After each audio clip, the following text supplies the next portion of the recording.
сыктывкарцы в канун Дня России вышли на велоакцию, чтобы поздравить друг друга таким оригинальным способом с предстоящим праздником. Этот вид транспорта, названный самым экологичным, из года в год завоевывает все большую популярность. Крутить педали готовы, что называется, и старый млад. Вот только приходится им это делать либо на дорогах, избегая машин, либо на тротуарах, тесня пешеходов.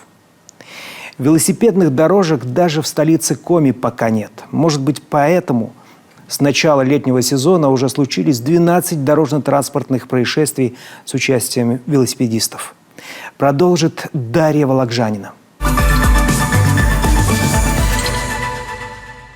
Каждое утро Октябрьский проспект, что называется, стоит. У этих регулярных пробок причина возникновения одна – ошибки и слабые места в организации городского пространства, но и самого дорожного движения. Улицы строили, когда машин было еще не так много. Вместо того, чтобы грамотно подойти к развитию транспортной инфраструктуры, мы расширяем дороги, срубая деревья и уменьшая тротуары, и даже сносим дома. Но положительного эффекта пока не наблюдаем. Многие жители города перешли на велосипед, и тут палка о двух концах. Вроде и удобно, но в то же время небезопасно. А может, лекарством от затора и страшных ДТП могут стать велодорожки?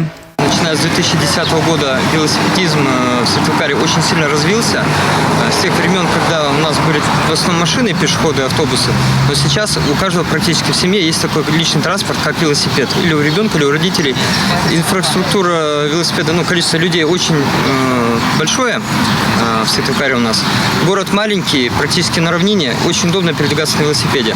Но с другой стороны, теперь велосипедистам некуда деваться в плане того, что на дорогах автомобили, на тротуарах пешеходы. Пока одни воплощают мечты о свободном городе в жизнь, другие охают и придумывают 1001 причину, почему велодорожки не нужны. Слишком холодно, не будут пользоваться спросом и, главное, для их строительства нет места. Тема развития велоинфраструктуры в Сыктывкаре поднимается ежегодно, но с мертвой точки не сдвигается. Из года в год городская администрация обещает выработать технические решения по организации велодвижения. Но на данный момент в городе все еще нет ни одной специализированной велодорожки. Все-таки в первую очередь мы сейчас смотрим на восстановление тротуаров для пешеходов, но при этом готовы рассматривать создание велосипедных дорожек. Это не очень просто. Это не просто взять и сделать велосипедную дорожку по улице Коммунистической.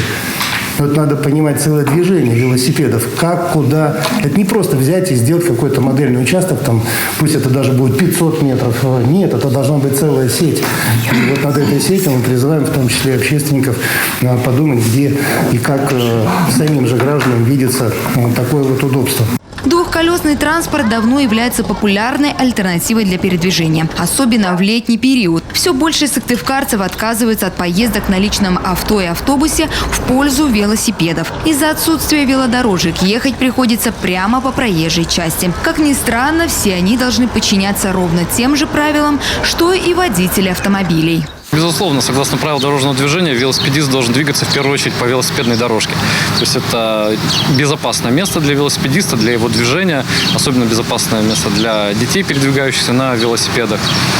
И, конечно же, как ГИБДД города Сыктывкара, мы никогда не против велодорожек. Передвижение по проезжей части в первую очередь небезопасно. Любители двухколесных делятся, велокультура у нас отсутствует. С начала летнего велосезона только в Сыктывкаре произошло 12 ДТП с участием велосипедистов. 6 из них несовершеннолетние. Смертельный случай около поселка Аджиром. Автомобиль сбил сразу 2 велосипедистов, одного насмерть. Велодорожки как раз нужны для того, чтобы было комфортно всем – и водителям автомобилей, и велосипедистам.